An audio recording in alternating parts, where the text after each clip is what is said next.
Greetings, vinyl junkies in the digital age. Welcome, rock fans, pop pickers. Today, I'm dedicating my video to a friend of mine. I don't see him very often, but we communicate a lot, and he cheers me up every week with his wonderful shots of wildlife in the local area. His name is Ian Nibs, and he's into progressive rock music. And you may remember we did a Stephen Wilson review a while back. That was a record he recommended. Today we're doing a Jon Anderson album. Jon has just put out a new album with his band Geek, or whatever he calls them. He was the lead singer, of course, with Yes, a prog rock group featuring the very talented rock legend Rick Wakeman, no less. There were other members of the group as well, a very talented group. And this was Jon Anderson's first album, long before band Geek and what he's doing currently. It's called Olias of Sunhillow, and the artwork is absolutely stunning, as you can see. It was released on the 9th of July 1976 on the Atlantic record label, no less. And as I say, it's his debut solo album. Inside it's got a lavish illustrative in gatefold with the story of Olias of Sunhillow, which we're going to come to in a minute. This stunning artwork was by a guy called David Rowe. Although it was some Roger Dean cover art for the Yes album Fragile that inspired the music on this record and the story that went with it.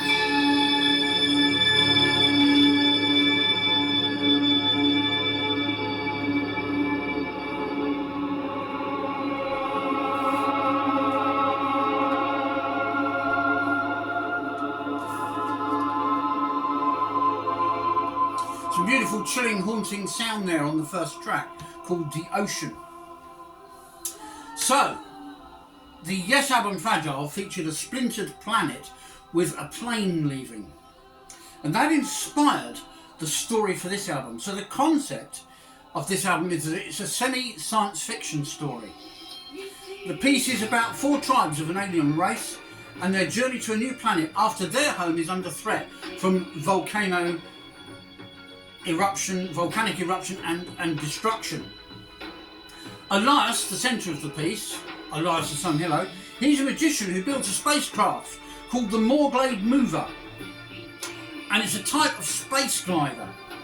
Fellow magicians Ranyart, he acts as navigator, and Quopak help to gather the population and get them to their destination. Jon Anderson said an interesting thing though. Looking back on the record some years later, he said, "It's not well mapped out, and in places it's a bit vague." Here's some more music. Oops. Turn the knob the right way, it does help. Sound of the galleon to travel to cross, 'cause the space between pastures was rightly attained.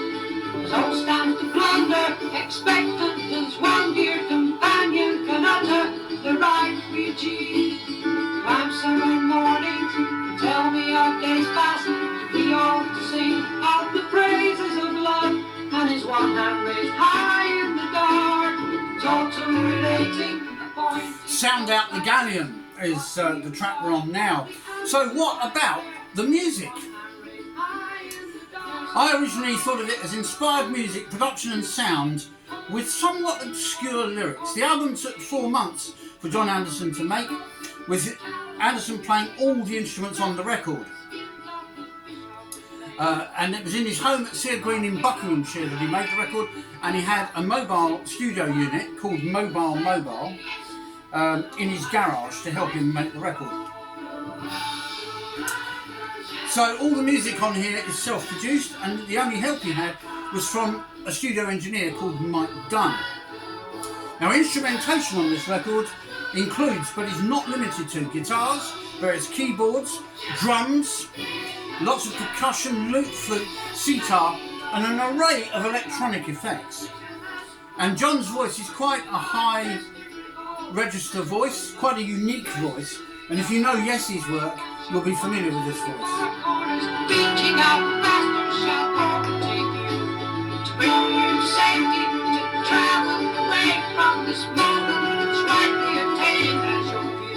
Now the music skillfully blends lots of elements. Progressive rock, psychedelic folk music, electronic experiments, and also elements of world music are in this album. And I'll quote some quotes from the press at the time for you next. That's a beautiful piece of work there, listen to that. This is now morphing into yet another track on the record. Slight oriental feel here.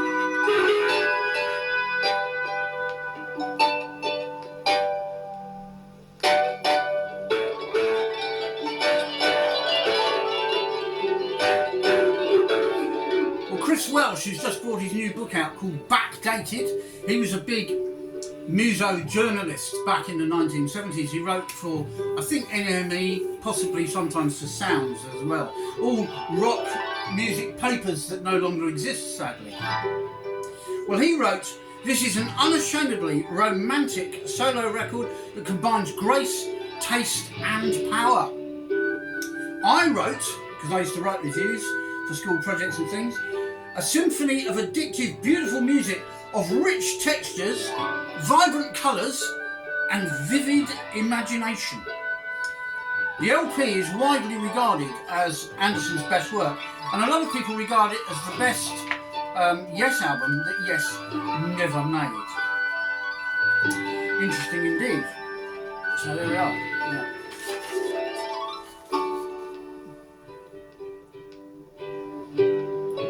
This is a quieter passage on the record, as you can hear.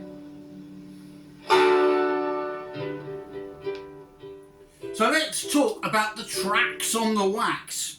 We opened with the Ocean Song, which is a slow building piece played by Yes on their North American tour in 1976. So they indulged Jon with being able to play one of his tracks, which I thought was quite nice. The lyrics, as I say, are somewhat obscure in their phrasing. I'll give you a few lines from the Ocean Song, which introduces the characters in the story. "There stands Olias to outward build a ship." So it's been referred to as a galleon, a ship and a glider, the Morglade mover. Interesting. "Citing our vision, Ranyart will precision us." What's he going to do? Get his pencil sharpener out. This is a pencil sharpener in case you wonder. Here's some electronic tomfoolery. "There stands Quoquack and shall point to the four corners, reaching out faster, will overtake you." Bizarre.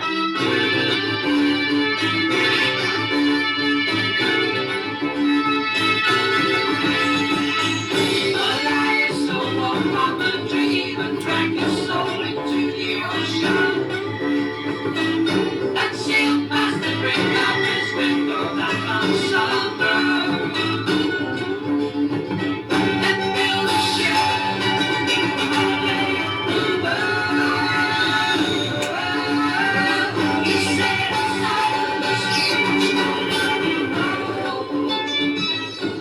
So there he's singing of building the ship, the Morglade mover.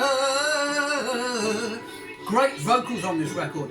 "Meeting in Garden of Gida" follows on from the Ocean Song, and "Send out the galleon," which is the bit we're listening to.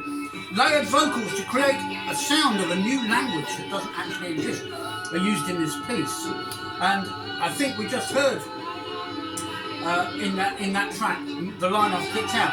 "Sound out the galleon, to travel, to cross close the space between pastures as rightly attained."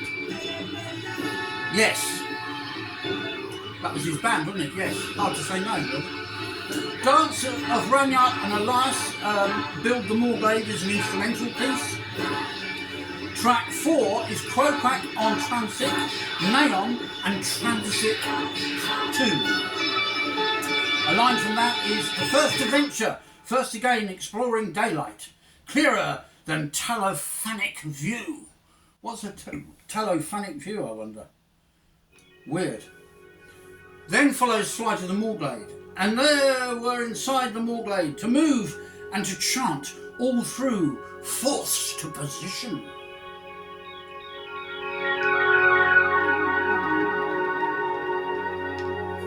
Interesting stuff. we're hearing the use of a synthesizer on this rather richly textured LP of music. Some beautiful sounds on this record. I don't know if you've noticed, by the way, our big logo that we normally have here has gone, and we have this instead. Yeah.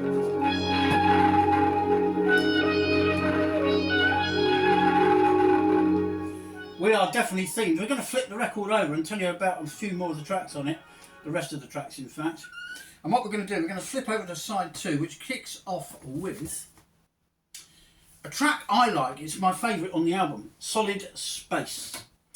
You may remember years ago a guy called Jon Martin did an album called Solid Air, whatever that is, and this is Solid Space, whatever that is. We don't really care, do we, as long as it sounds good.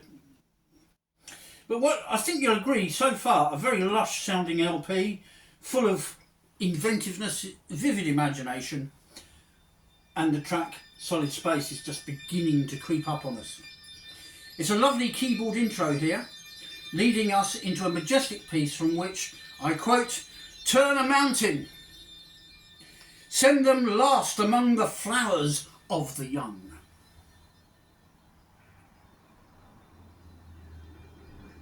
So this builds up kind of sneakily. Just going to check my settings here.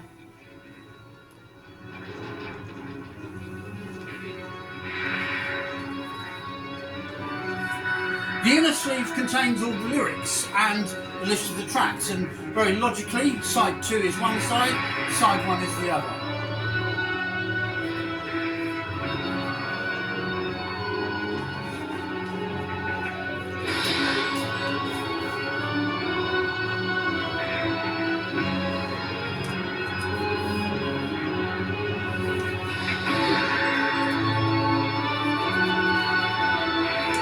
What I like about this is the whole majestic sound of it, the whole melody of it.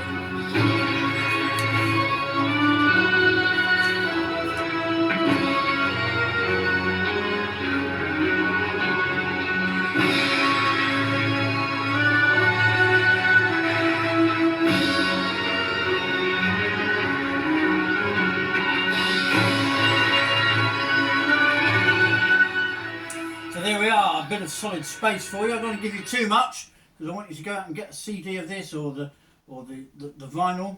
As I say, Jon has just put some new music out. I'm just lining up this one, Moonra.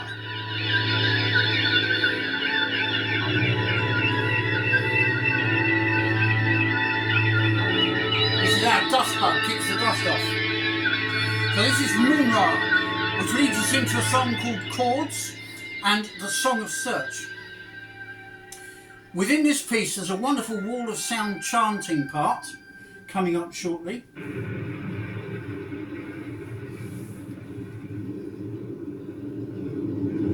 Some great drama in this record, I think you'll agree. This is the chanting part.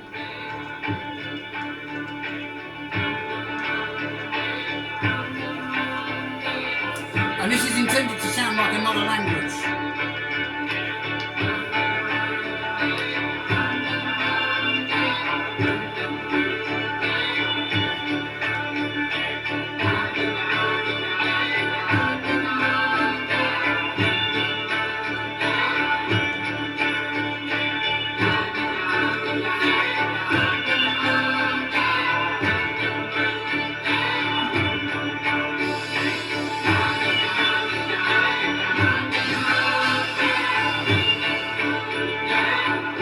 Fantastic introduction to this piece of 3 parts. Words from this include the line, "Worlds that lie between are simply seconds of words we do not mean." That's from Moonra itself.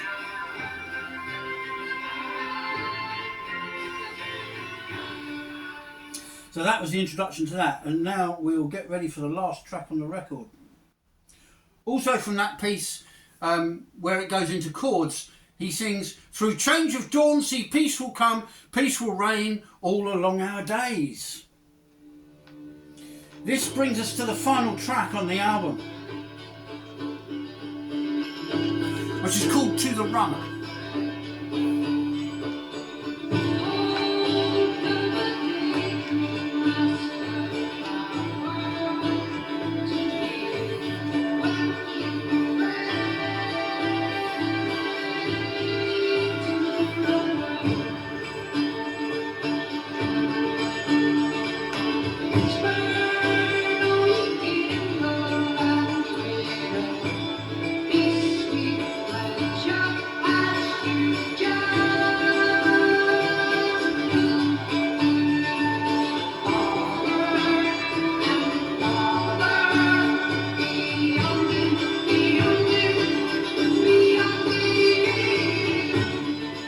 So beautiful melodies, rich textured layers of sound, and a lot of instruments went into this record. Jon himself, as we said, spent 4 months building and shaping the record and making it. A remarkably short space of time when you think of the complexity of the music and the fact that he played everything himself. To the Runner, this last track that we're on now and we'll play out on, there is a line, probably the most obscure one of all of them, and they're all pretty obscure. Spurn all ye kindle, and cradle his sweet pleasure, as you just look farther and farther beyond him, beyond him, beyond him. For those of you that subscribe, thank you very much. I know it's free, but I appreciate it, and I hope some more of you will as well. Build our numbers. We've researched the copyright side of things. Apparently, if we play music and we get monetized, we do have to pay some royalties to, I don't know if it's to YouTube or to the PRS. I spoke to them about it. YouTube has its own licensing platform, and we do find some of our music gets banned in certain parts of the world. Something we have to live with. But I promise you I'm going to carry on playing snippets whilst telling you about the music, because I think it's my USP. Or one of them anyway. So as I say, thanks for subscribing, keep doing it. Also thanks for viewing. Hope you like what we cover. We cover a wide range of stuff, and coming up on the next video will be Roy Wood, the story of Roy Wood. Probably the best Roy Wood compilation you can get, and it's all on vinyl. Following that, in November we're doing Slade in Flame at 50. There's going to be books, a film, and a fantastic Slade album to look at and listen to and examine and talk about. After that, we go all heavy metal again. You remember we reviewed Judas Priest, their latest album? Well, we're going to review KK Priest's album.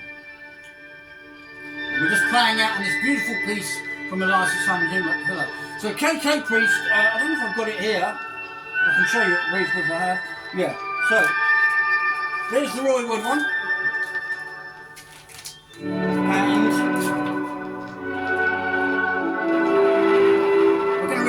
KK Priest, Sinner Rides Again.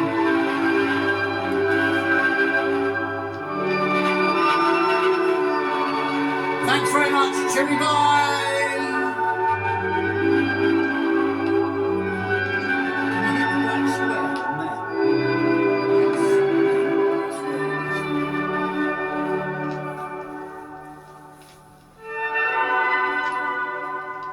That's all, folks. Thank you very much.